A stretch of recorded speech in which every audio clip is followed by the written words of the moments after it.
This is the Marketing Minute with Eric Rhodes, author of the #1 Amazon bestseller, Make More Money Selling Your Art, Proven Techniques to Turn Your Passion into Profit. In the Art Marketing Minute, my goal is to answer your questions so that you can get answers. Right. Okay, so upload your questions at artmarketing.com/questions, or you can email me, eric@artmarketing.com, or just send me a note at Eric at Plein Air Magazine, whatever cranks your clock. Amadine, my producer from France, who probably enjoyed this segment because she probably felt like she was at home. Amadine is going to ask our first question. The first question is from Anthony Mankey Jr. from Macomb, Michigan. I've been advertising through Facebook ads at $10 a day for a little over 2 months now with no sales. I am advertising in multiple countries. My question is, should I advertise in America only to get better results? Well, this is a loaded question. And one of the things that happens, Anthony from Malcolm, Michigan, sorry. One of the things that happens, Anthony, is we oftentimes will pick a tactic before we pick a strategy.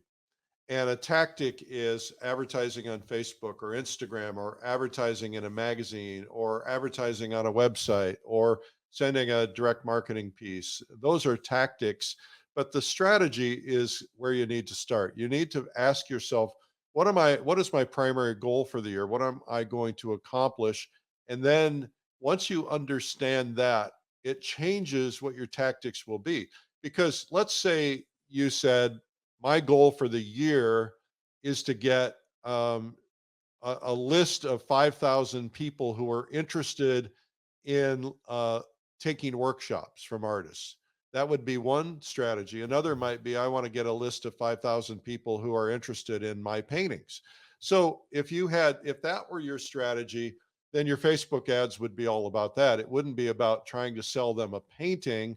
It would be trying to get them you would be trying to sell them a click through for my free ebook on the 10 best painting tips I've ever done, or ever had, or the 10 best paintings I've ever done. So then if you have the ability to build your list, then you have the ability to talk to your list more frequently because you have their emails. And then from that, you have a chance of repetition. And we all know that if you've listened to this a lot, you know that repetition sells products. So, but why did it not work? Well, first off, let me answer your question. Should you concentrate on America only to get better results? Yeah, probably. And as a matter of fact, I would concentrate, if you take your $10 a month, I would concentrate on one small area. And because that way you get an opportunity for more repetition. But let's go back and let's talk a little bit about Facebook advertising. I do a lot of Facebook advertising.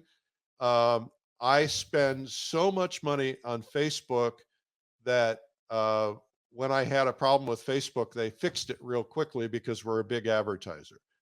So I can't tell you the amount, but it's hundreds of thousands of dollars that I spend on Facebook and Instagram. I spend money on TikTok. I spend money on everything because it's important to me.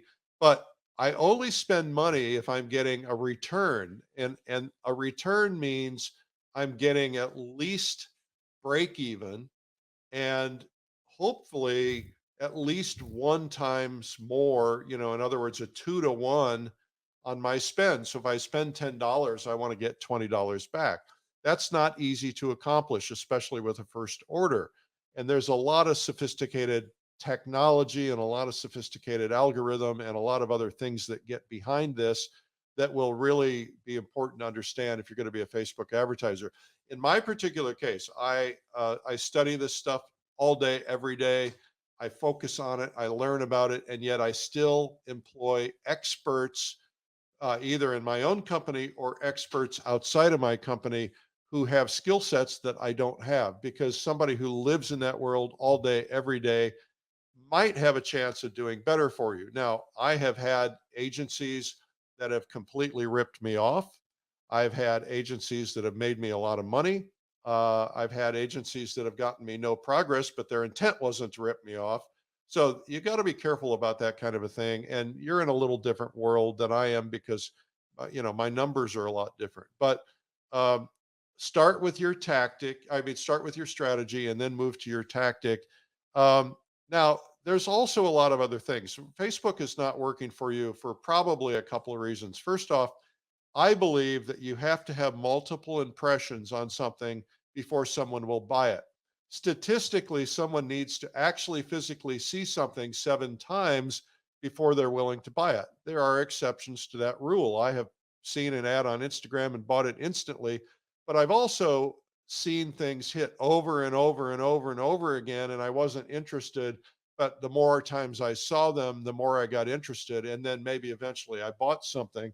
And so that's the idea of multiple impressions. And that's true for any form of advertising is you've got to get multiple impressions. And so if you're spending in a wide area $10 a week or a day or whatever you're spending, you're not likely to get that concentration. So if you have a concentrated audience and you spend more in that concentrated audience, you might get more impressionism, more impressions. But it's hard to accomplish that on Facebook. It's hard to control it. Facebook works essentially on a bidding system.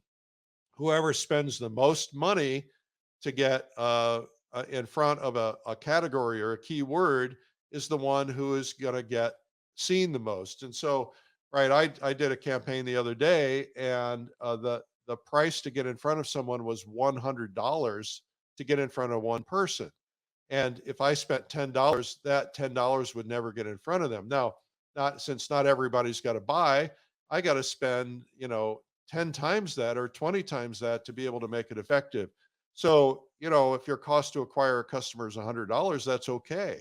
The goal really is to outspend everybody else, because if you can outspend them, as long as you're getting a return on your money, then you're going to get more business.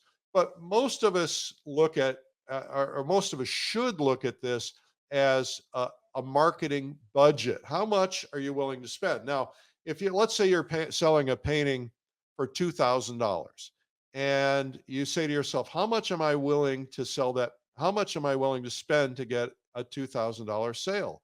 Well, a typical in marketing, depending on what industry you're in, is to spend 10%. Some people spend 5%. If you're in the cosmetics industry, you might be spending 30% because you have more to spend because the cost of the product is lower.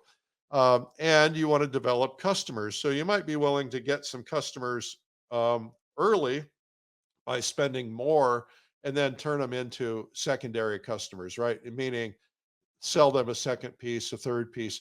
And that's the way advertising really should work anyways, is get them in on a kind of a loss leader, so to speak, something that is affordable, and get them in love with you, and then offer something else to them. And so you can get your money back that way from the second purchase or the third purchase. You spent 60 days at $10 a day, $600. It's a lot of money if it's not working. In Facebook environment and Instagram environment and probably in TikTok environment, you can actually spend 10 or 20 bucks in one 24-hour period of time and find out if people are clicking on your respond and on your ad and responding to it. You don't have to take 2 months till you change things. And so you probably maybe threw away a little bit too much money there, where the thing that makes people click through is, do I have a compelling offer? And that means that the ad that you write has to be something that people are interested in, has to get their attention. What's the headline that's going to get their attention? If the headline is about, oh, you should see the work of Eric Rhodes artist, they're going to be like, yawn, boring. But if it says, look at the compelling images this artist is doing, then you're going to want to click through, and then you've got to try to figure out how to convert them to a sale. Typically in a Facebook environment or an Instagram environment, a low cost under $25 is the best way to get somebody to buy something. Free is even better, but then you've got to get them free. And if you have free, sometimes free people who buy under or take something free don't spend money. If you get them to something for $5, at least they're willing to spend money. Then you get them in on a $5 sale for a brief view of something, and then maybe, you sell them something more. So there's a lot to all of this. Chances are it's about copy, it's about concentration. There's always problems. But focus on reinventing yourself and seeing, experiment. We sometimes will run 30 or 40 or 50 ad campaigns and they don't work, and we try to fix them fast and keep testing things till they work. Testing is always the key. I love concentrated off audiences because ultimately, if I can get more repetition in front of somebody, they're more likely to want what I have to offer. And that's what it really boils down to is, you can't force anybody to want something. You can put something in front of someone and hope that they have the desire to buy it. You can't force them to buy. And so you've got to make sure that it's a group of people who are going to want to have that desire. And that's tricky. Okay, Amadine, what's our next question? The second question is from Christina from Chicago, Illinois. How do you market your fine art online without distressing your gallery? Well, Christina, that is a terrific question. And distressing is a really good word. So imagine this, put yourself in their shoes for a minute. You rent a space, uh, a beautiful storefront in a nice part of the community. You have it remodeled, you put lights in, you have it lit, you make arrangements with 20, 30, 40 top artists. Uh, you get their work in your gallery, you spend money advertising to attract people, you hold shows, you hold cocktail parties, you hold openings, and then suddenly you find out your artist is selling online direct, often at a lower price. How's that going to make you feel? You want to think about the big picture here. If you want to sell through galleries, you need to be thinking about long-term relationship versus short-term gain. Really top tier galleries will not allow their artists to sell direct. And if they do, they kick them out of the gallery. Now, if this gallerist, I can think of a gallery in New York, for instance, that, they're selling 50 and 100,000, $200,000 paintings. They're going to make your year for you if they're successful, but you could blow it all by selling direct because you decide to get greedy. And so that's something you got to be careful about. Now, some galleries will tolerate a little bit of direct sales in certain conditions. For instance, I have an artist friend who has a deal with his galleries that he will only offer things online in a daily painting environment that are unframed and that are under a certain size, maybe under 8 by 10 and within a certain price range. But the bigger things always go to the gallery, and he never sells direct in those cases. Most artists I know still don't sell too much online. Some do, but not a lot. In the grand scheme of things, it's not as many as you would think. We all hear about these big success stories, and we all think, well, that's going to happen to us. There are certainly ways to do it, and I teach that in some of my courses in my book. But uh, selling from a gallery gives you an advantage because they are talking about you. They're building your customer base. They're building a collector base. They know the market. They're advertising and promoting, bringing people in. They're spending money. They're talking to customers. They're shipping paintings. They're collecting the money. They're dealing with refunds. They're selling. They're following up. And those things matter because you're going to have to do all of that yourself if you're selling directly. And then you're not doing what you should be doing, which is painting. That's how I feel about it. And when I'm in some galleries and they do a lot of work for me, and there's still work I have to do, like shipping and so on. But the one thing I would say is never, ever, ever, ever sell direct to a gallery's client. I was in a gallery show. I was only in this show for 2, 3 weeks. I sold a painting, several paintings, but I sold a painting to this guy. And he contacted me on Instagram and he said, "Hey, I bought some paintings from you at the show. Do you have anything else I can see?" And so I sent him a note and I sent pictures and I sold him 3, 4, 5 other paintings.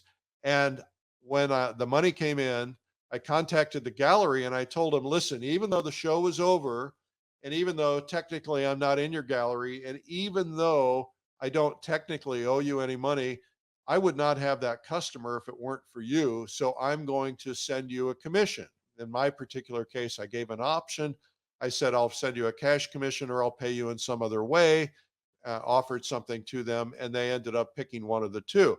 And they were happy that I did that. And they said, gee, nobody does that. You have integrity. We get screwed over by artists all the time. Now, I'll tell you another story. I was at a gallery in Tucson. I was sitting there meeting with the owner, and he said, do you mind if I take these paintings down while I'm talking to you? I said, sure. Why are you taking them down? He said, well, a guy walked into the gallery. He said, I love that painting, but here's how much I'm willing to pay for it. I said, no. The guy walked out. He contacted the artist direct. The artist called me and made up a story about why they needed that painting back. And then the guy ended up calling the gallery and said, hey, just FYI, just want you to know I bought it direct from the artist for 50% off. So the gallery fired that artist, and the gallery told all his friends at other galleries in town that that artist had wronged him, and that gallery was sending back all the paintings and no longer representing that artist. And that artist is probably blackballed among those friends. You don't play those games. They're short-term thinking. They will hurt you. You know, the reality is that art galleries do a lot of work. Maybe they're not doing the work you think they should be doing, but they're doing all the work that I described. They're spending money. They're promoting you, or they should be promoting you. And ultimately, they will help you sell. Now, if they're not selling after a while, then have a discussion with them, move out of the gallery or something else, but don't violate them. That's tricky. So lots of things you can do to sell direct paintings or direct prints or other things, but you got to be really careful because some galleries look at that as poison and they don't want to deal with it. Just a thought. If you're going to do it, then maybe I have friends who are not in galleries at all and they do direct selling and they're very effective at it. So there's a lot of ways you can do it. So just consider the options because you don't want to hurt your reputation. I have stories of people who have done things like this 10 years ago, 15 years ago, that people still talk about, they still won't touch because they were burned. You don't want to be that person. Okay, that's today's Art Marketing Minute. This has been the Marketing Minute with Eric Rhodes. You can learn more at artmarketing.com.